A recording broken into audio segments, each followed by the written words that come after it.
Convido os irmãos para abrirem as Bíblias na primeira carta de Pedro, capítulo 1. Nós vamos ler dos versículos de 13 ao 21. Primeira carta de Pedro, capítulo 1, de 13 a 21.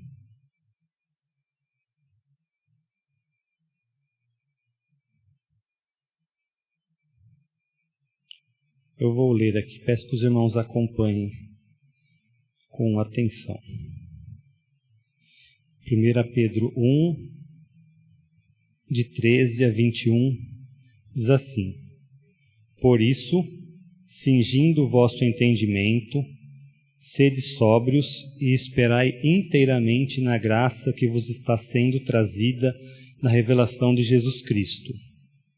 Como filhos da obediência, não vos amoldeis às paixões que tinhais anteriormente na vossa ignorância. Pelo contrário, segundo é santo aquele que vos chamou, tornai-vos santos também vós mesmos em todo o vosso procedimento, porque escrito está: sede santos, porque eu sou santo.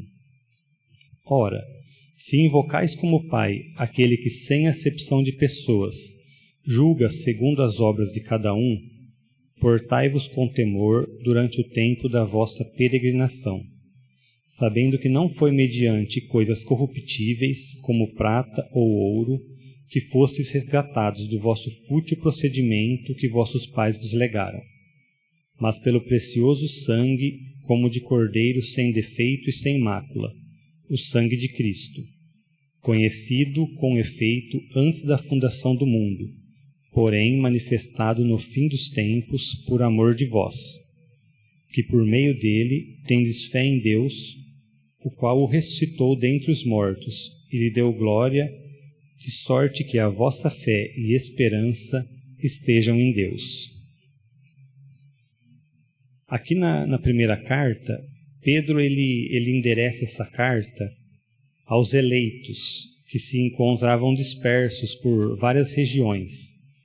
Lá no versículo 1 ele cita cada uma dessas regiões, né? Ponto, Galácia, Capadócia, Ásia e Bitínia. E nessa introdução ele fala sobre a gratidão a Deus e ao Senhor Jesus Cristo, pela viva esperança que está reservada nos céus, pela ressurreição de Jesus Cristo e que está preparada para revelar-se no último tempo. Lá no versículo 5 que ele fala dessa forma.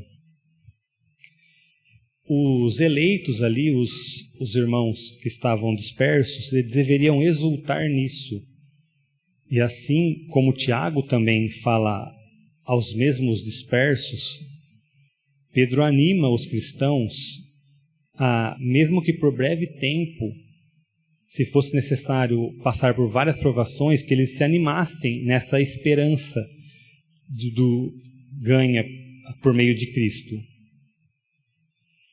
Essas provações, ao serem vencidas, confirmam a fé do povo de Deus, como ele escreve no versículo 7. Em louvor, glória e honra na revelação de Jesus Cristo. Então, confirma a fé do povo. E essa fidelidade na fé traria a salvação da alma deles, que está no versículo 9. Obtendo o fim da vossa fé, que é a salvação da vossa alma.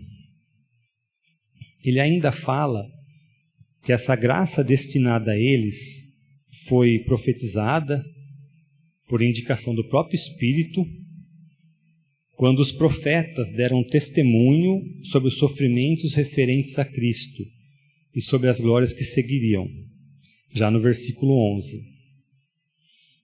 E que foi anunciado a eles pelo próprio Espírito, por meio do Espírito Santo, né, enviado do céu, aqueles que pregaram o Evangelho. Ou seja, a gente vê que Deus cumprindo a obra que Ele mesmo preparou desde a eternidade. Deus, esses eleitos que Pedro estava falando, o próprio Deus providenciou para que eles fossem salvos, providenciou que o Espírito, por meio dos profetas, trouxesse a mensagem para que eles conhecessem dessa graça que vai ser revelada, inclusive, na volta do Senhor Jesus, essa vida eterna. Como os irmãos bem sabem, o tema deste ano na IPRA é Dispondo-nos para Servir. Já temos estudado desde o início do ano o porquê, como, onde servir, e também temos relembrado as posturas e ações dos nossos irmãos do passado no serviço ao Senhor. Um ponto que sempre devemos pensar é a quem estamos servindo.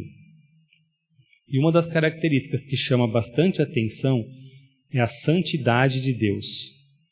Em vários momentos da história do povo de Israel, vimos que Deus não aceita o serviço realizado de uma maneira incorreta e ou irreverente. Chegando aqui nos versículos que lemos, a partir do versículo 13,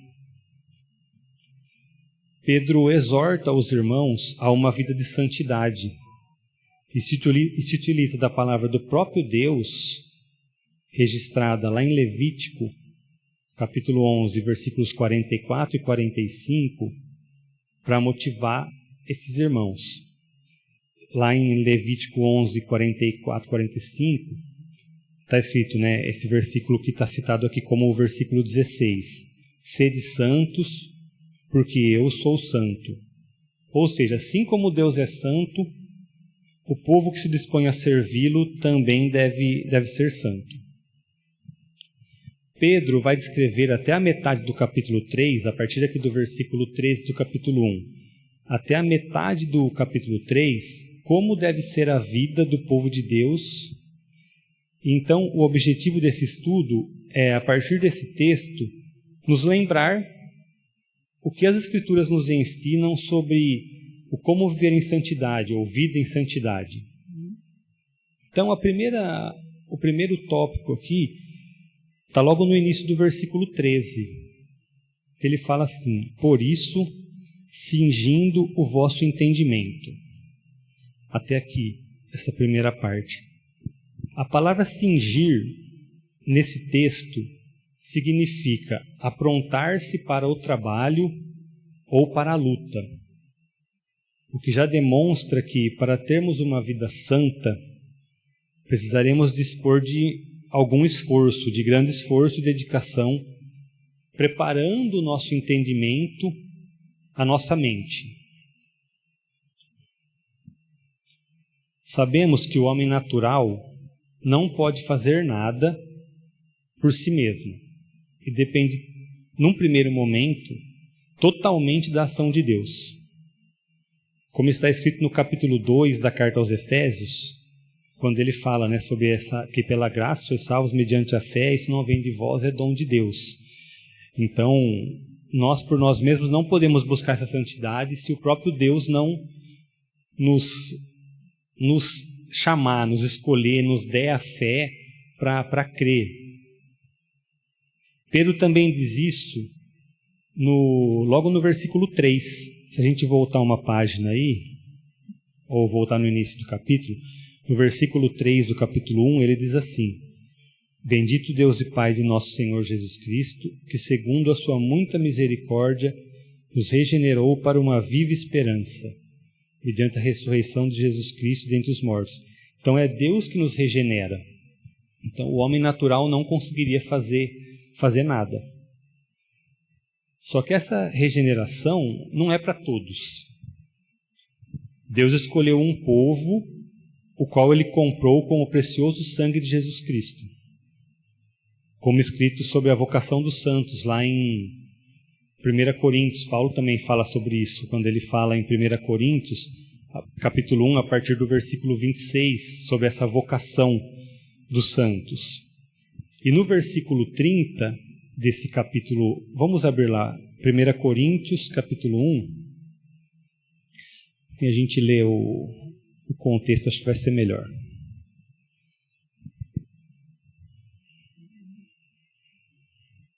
Primeira Coríntios, capítulo 1, a partir do versículo 26. Lá Pedro chama de eleitos. Aqui Paulo está falando sobre o título que foi dado, os santos.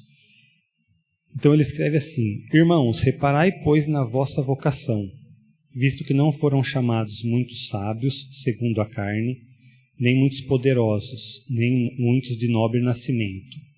Pelo contrário, Deus escolheu as coisas loucas do mundo para envergonhar os sábios, e escolheu as coisas fracas do mundo para envergonhar as fortes.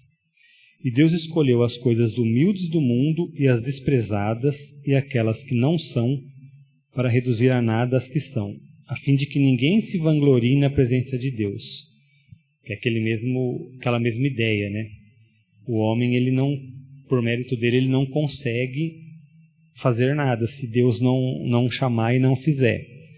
E aqui Paulo está falando a mesma coisa, dessa vocação do próprio Deus, e que ninguém pode se gloriar, senão em Deus, né? Só em Deus. E aí no versículo 30, ele fala, ele já é um texto que eu queria compartilhar também, que é a questão da santificação, porque ele fala: mas vós sois dele, em Cristo Jesus, o qual se nos tornou da parte de Deus sabedoria e justiça, e santificação e redenção, para que, como está escrito, aquele que se gloria, glorie-se no Senhor. Então o próprio Cristo se nos tornou da parte de Deus em santificação. Então a gente vê que vai requerer um grande esforço nosso, como Pedro fala lá no cingindo o vosso entendimento, mas não vai ser por mérito nosso. A gente vai ter um esforço, a gente vai ter que buscar, mas é pelo próprio Cristo que nós teremos essa santificação. Então, só há uma maneira de ter um pensamento santo, como Pedro fala aqui, né? Cingindo o vosso entendimento. Pensamento santo como o Senhor, conhecendo-o. E só há uma maneira de conhecê-lo e assim viver como Ele quer, meditando na sua palavra diariamente, como o bem-aventurado lá do Salmo 1, que tem o seu prazer na lei do Senhor e medita de dia e de noite. Paulo também ensina isso quando fala aos presbíteros de Éfeso, registrado em Atos 20, 32. Agora, pois, encomendo-vos ao Senhor e à palavra da sua graça, que tem poder para vos edificar e dar herança entre todos os que são santificados.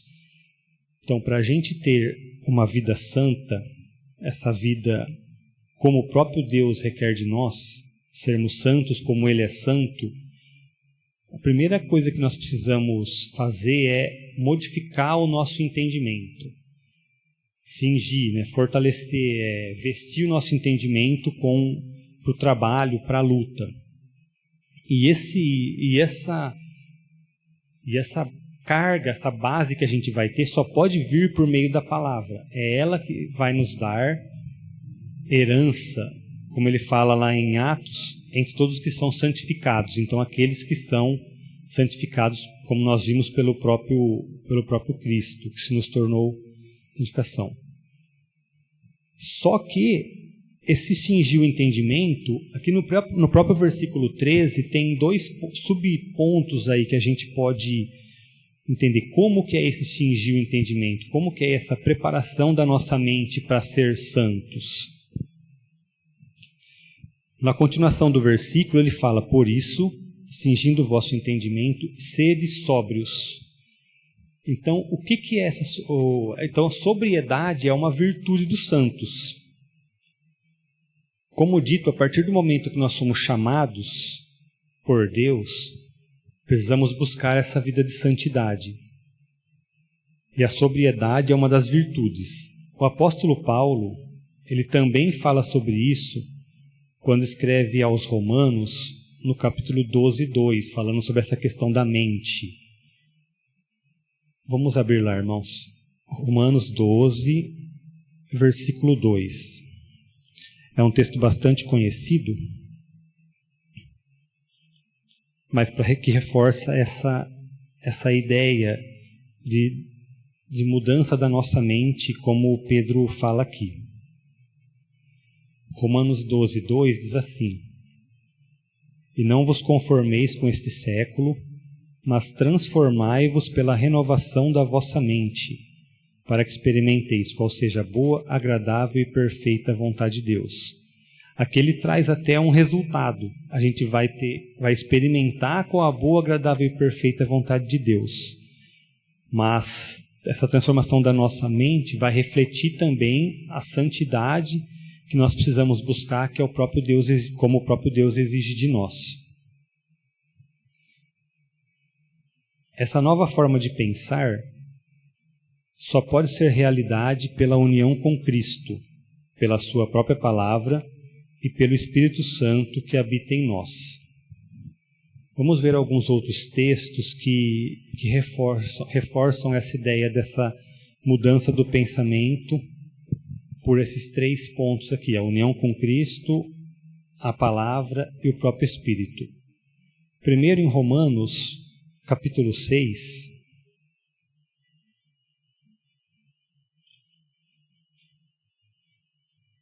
Romanos 6, nós vamos ler 2 versículos aqui, o 4 e o 5.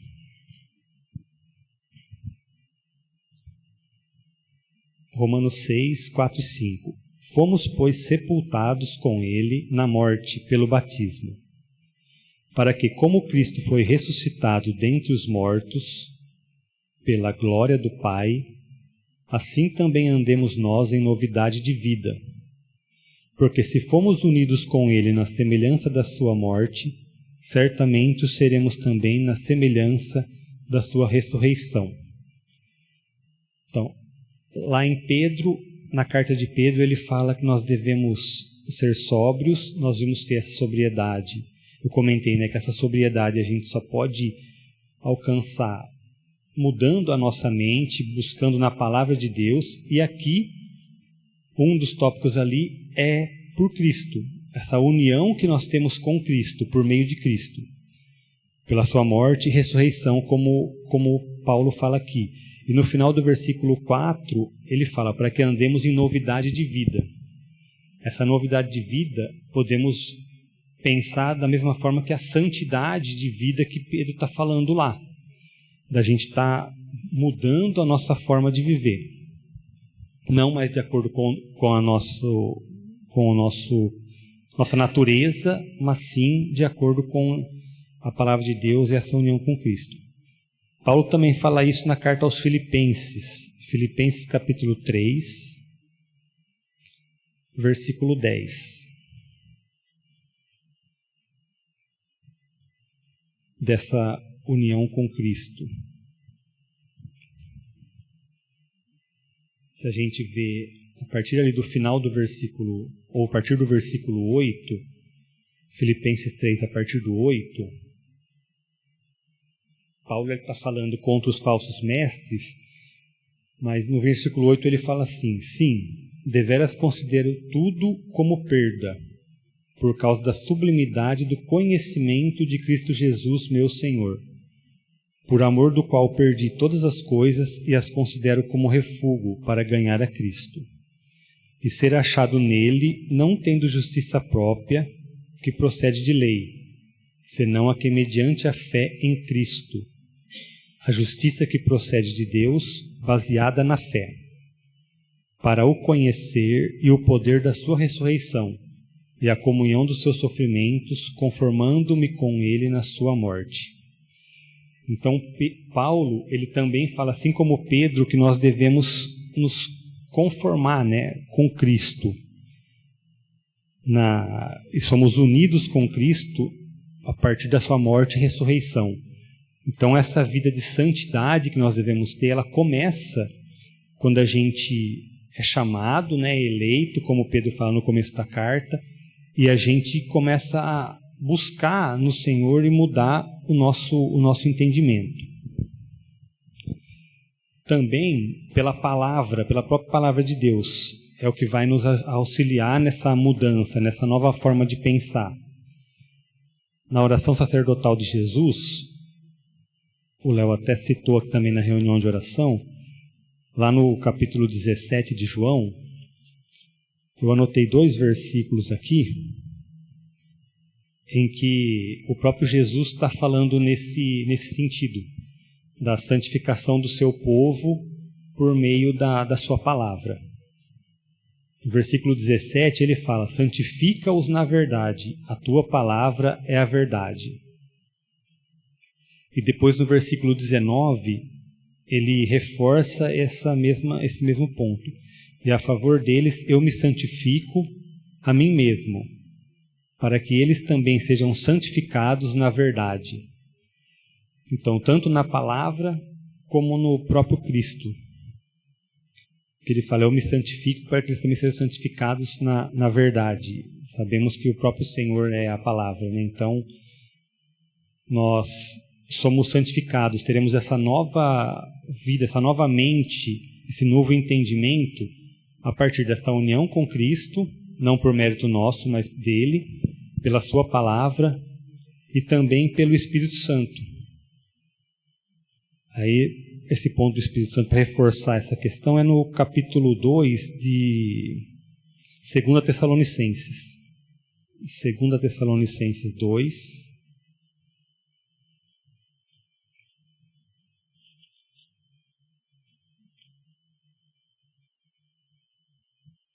O versículo 13. Segunda Tessalonicenses 2, 13. Paulo diz assim: entretanto, devemos sempre dar graças a Deus por vós, irmãos amados pelo Senhor, porque Deus vos escolheu desde o princípio para a salvação, pela santificação do Espírito e fé na verdade. Então aqui Paulo ele fala tanto da santificação pelo Espírito, santificação do Espírito, que vem do Espírito, e também a fé na verdade, que é a palavra. Ele até cita no versículo 14 falando sobre o Evangelho, né, também. Essa palavra que nos foi pregada, nos foi evangelizada, como a expressão que Pedro usa. Então, essa mudança da nossa mente, além dessa sobriedade, ela também nos chama a uma esperança nas promessas do Senhor. Se a gente olhar a continuação do versículo 13, voltando lá para 1 Pedro,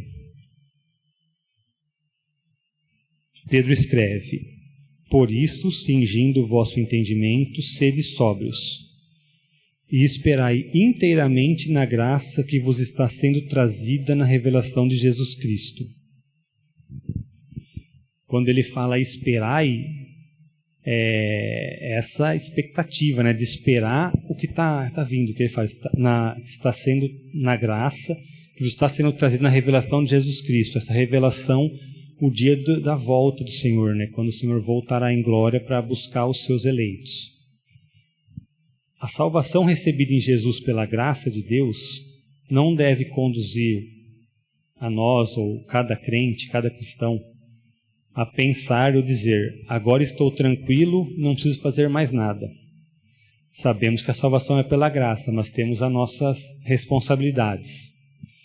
O sentido da passagem aqui é justamente de não ficar acomodado, mas sim uma esperança que deve nos conduzir a viver para a glória de Deus.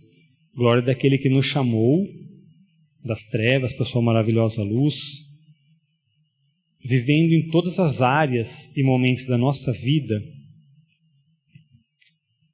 na esperança da vida eterna que chegará na revelação de Jesus Cristo, em sua segunda vinda, que é o que ele fala no final do versículo ali. A graça que vos está sendo trazida na revelação de Jesus Cristo. Isso deve nos motivar a viver em santidade como o próprio Deus, para servi-lo e adorá-lo. Esse modo de viver deve ser exemplar, de forma que mesmo aqueles que não servem ao Senhor, observando as vossas boas obras, glorifiquem a Deus no dia da visitação. Isso é que Pedro está escrevendo aqui para os eleitos no capítulo 2, no versículo 12. Logo na página seguinte aí, Pedro ele fala: Amados, 11:12. Capítulo 2, 11:12. Exorto-vos como peregrinos e forasteiros que sois, a vos absterdes das paixões carnais que fazem guerra contra a alma, mantendo exemplar o vosso procedimento no meio dos gentios, para que naquilo que falam contra vós outros, como de malfeitores, observando-vos em vossas boas obras, glorifiquem a Deus no dia da visitação. Ou seja, a nossa vida de santidade, a nossa vida em conformidade com a palavra de Deus, unidos com Cristo, mediante o auxílio também do Espírito Santo, vai conduzir que no dia final, os próprios ímpios exaltem, glorifiquem a Deus nesse dia, por conta das nossas obras, de como nós vivemos em santidade a nossa vida aqui. Continuando no texto ali no capítulo 1, a gente vê um segundo ponto aqui dessa vida de santidade. Além dessa mudança da mente, tendo uma mente sóbria, né? Como que eu posso dizer a palavra? Uma mente moderada, cativa ao Senhor, ele também nos fala sobre a questão da obediência. No versículo 14, Pedro diz assim: como filhos da obediência, não vos amoldeis às paixões que tinhais anteriormente na vossa ignorância. O texto aqui é bem direto. Ele não dá duas opções: obedecer ou não obedecer. Mas chama os eleitos de filhos da obediência. Isso deve nos conduzir a mudar radicalmente e totalmente o nosso modo de viver.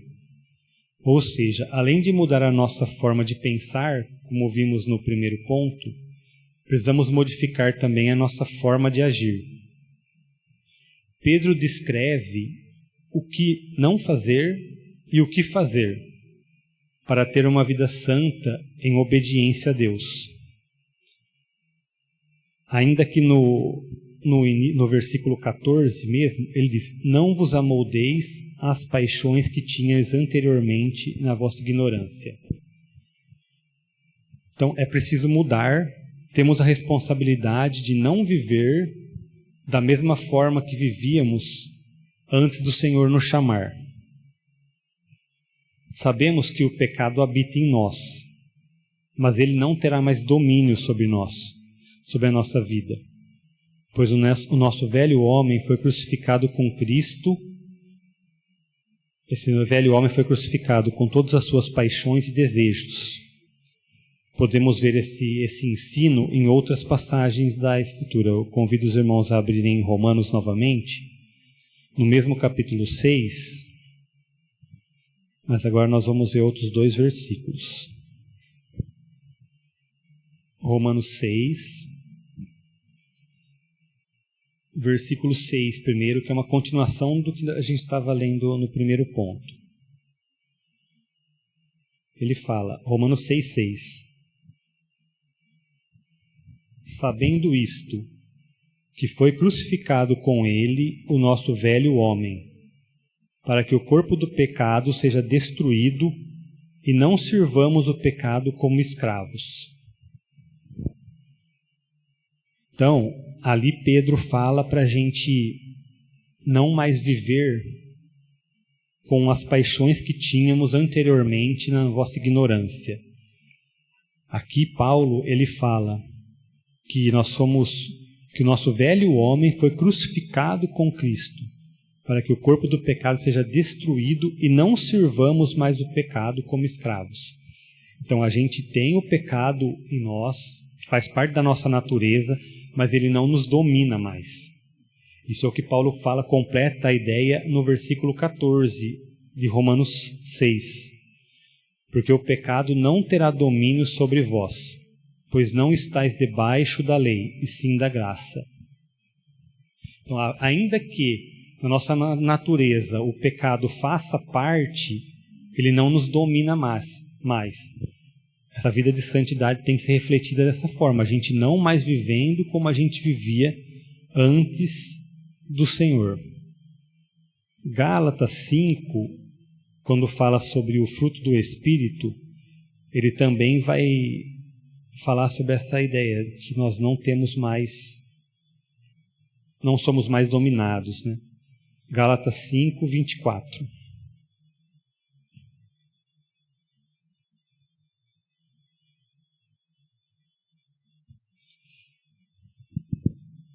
Quando ele está falando sobre o fruto do Espírito, no versículo 24 ele diz: e os que são de Cristo Jesus crucificaram a carne com as suas paixões e concupiscências. Então, nossos desejos carnais, nosso velho homem, ele não terá mais esse domínio, porque foi crucificado com Cristo. E agora temos essa responsabilidade de viver em uma nova vida, modificando a nossa forma de viver anterior para uma nova forma de viver. E como que é essa forma de viver? A gente vai deixar de viver como o velho homem, mas como vai ser essa nova vida? Na continuação do texto lá de 1 Pedro, Pedro fala no versículo 15: pelo contrário, segundo é santo aquele que vos chamou, tornai-vos santos também vós mesmos em todo o vosso procedimento. Então a gente vê aqui nessa expressão do final do versículo 15, que não é numa área só da nossa vida, não é algumas coisas eu vou mudar, outras eu não vou mudar. Não, essa vida de santidade, ela requer que nós mudemos, nos tornemos santos como o Senhor em todo o nosso procedimento. Nossa vida deve ser vivida totalmente conforme a vontade de Deus. E o próprio Deus nos auxilia e fortalece para uma vida de santidade. Como que o Senhor nos fortalece para vivermos em santidade, não essa vida como Ele mesmo requer de nós? Mais uma vez vou recorrer aos ensinos de Paulo. Primeiramente lá em Colossenses, capítulo 1, os versículos 10 e 11. Colossenses 1, 10 e 11.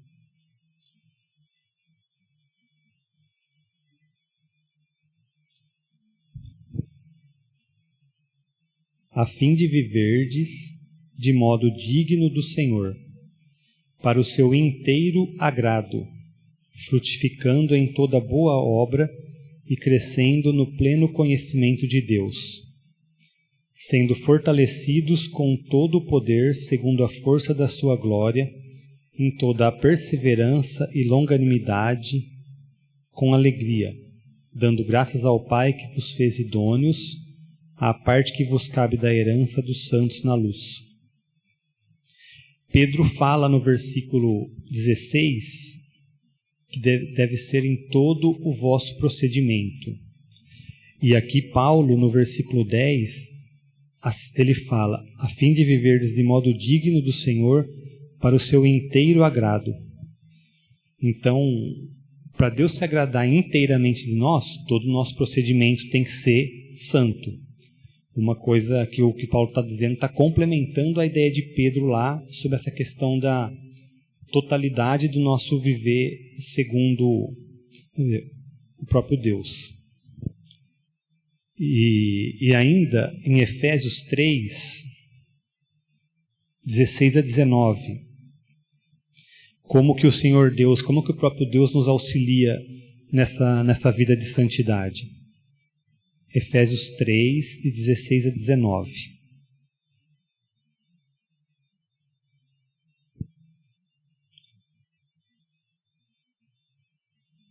Paulo fala assim aos Efésios: para que, segundo a riqueza da sua glória, vos conceda que sejais fortalecidos com poder, mediante o seu Espírito, no homem interior. Então, logo nesse versículo ele já fala, né, que o Pai que ele citou no versículo 14, por esta causa me põe de joelhos diante do Pai, para que o Pai, Deus, vos conceda que sejais fortalecidos com o poder mediante o seu Espírito no homem interior. Então Deus ele nos ajuda nessa vida de santidade, nos fortalecendo com o seu Espírito. No versículo 17. E assim habite Cristo no vosso coração pela fé, estando vós arraigados e alicerçados em amor. Deus ele nos auxilia nessa vida de santidade, com Cristo habitando no nosso coração pela fé. Então o próprio Deus, como Paulo diz no início, lá no capítulo 2 de Efésios também, o próprio Deus nos dá essa fé para crer. Então aqui ele está reforçando, né, que Deus vai nos ajudar nessa vida de santidade pela fé em Cristo. Versículo 18. A fim de poderdes compreender com todos os santos qual é a largura e o comprimento e a altura e a profundidade, e conhecer o amor de Cristo, que excede todo o entendimento, para que sejais tomados de toda a plenitude de Deus. Lá no texto de 1 Pedro, Pedro usou a lei lá do Levítico, a própria palavra de Deus, para exortar e incentivar os eleitos que estavam dispersos a ser santos como o próprio Deus é santo. E aqui Paulo ele fala, né, para que sejais tomados de toda a plenitude de Deus, por meio do amor de Cristo, que ele fala no início do versículo 19. Então, essa plenitude de Deus é essa vida de santidade, da gente estar vivendo como o próprio Deus é santo. Voltando lá para 1 Pedro, ainda tem um terceiro ponto que a gente pode também aprender com esse texto sobre essa vida de santidade. A partir do versículo 17, está escrito: Ora, se invocais como Pai aquele que sem acepção de pessoas julga segundo as obras de cada um, portai-vos com temor durante o tempo da vossa peregrinação. Então, além da gente modificar o nosso entendimento, além da gente mudar o nosso modo de viver diante das pessoas, diante dos homens, como ele fala no versículo 2, que vai fazer que a nossa vida santa faça até os próprios ímpios glorificarem o nome de Deus, né? Reconhecerem a grandeza de Deus. Essa vida santa, ela é refletida com um temor durante todo o tempo da vossa peregrinação. Então, durante toda a nossa vida, esse temor é uma outra característica que deve ser vida nos eleitos, nessa vida de santidade. Temer ao Senhor significa que devemos respeitá-lo e honrá-lo como um filho ao seu pai, mas ao mesmo tempo em sujeição e humildade, pois o Senhor é o juiz que julga segundo as obras de cada um, como Pedro descreve aqui no versículo 17. Ele é o único e verdadeiro Deus que devemos honrar e respeitar durante toda a nossa peregrinação nessa vida aqui. Lá em 2 Coríntios, capítulo 7, nós vemos que a nossa santidade ela é aperfeiçoada nesse temor a Deus. 2 Coríntios, capítulo 7, versículo 1. O texto diz assim: Tendo, pois, ó amados, tais promessas, purifiquemo-nos de toda a impureza, tanto da carne como do espírito, aperfeiçoando a nossa santidade no temor de Deus. Então, esse temor que Pedro também fala lá, é um meio da gente estar aperfeiçoando a nossa vida de santidade. Devemos temer a Deus, pois Ele é o Senhor, aquele que resgatou o seu povo com o precioso sangue de Jesus Cristo, nos tirando do nosso fútil procedimento para viver uma vida de santidade, assim como Ele é santo. Isso já na continuação do texto ali de da primeira carta de Pedro.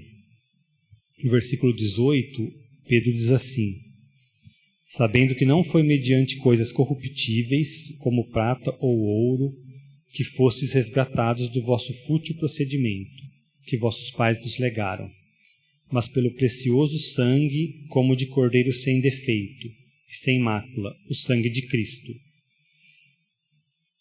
Então, por meio do sangue de Cristo, nós somos resgatados do nosso fútil procedimento. O que é um fútil procedimento? É tudo aquilo que não tem valor nenhum, que é descartável, que é desprezível. Então, a nossa vida, nossas obras que do velho homem eram desprezíveis, por meio de Cristo, esse resgate em Cristo e essa vida de santificação que o próprio Deus nos auxilia a ter, vai nos ajudar a viver em santidade. Esse ensino aqui de Pedro, ele é reforçado mais uma vez por Paulo, lá em Colossenses de novo, no capítulo 1, o versículo 28, sobre essa plenitude, essa completude que temos em Cristo, essa santificação, essa vida completa em Cristo. Filipenses 1, 28. Colossenses 1, 28.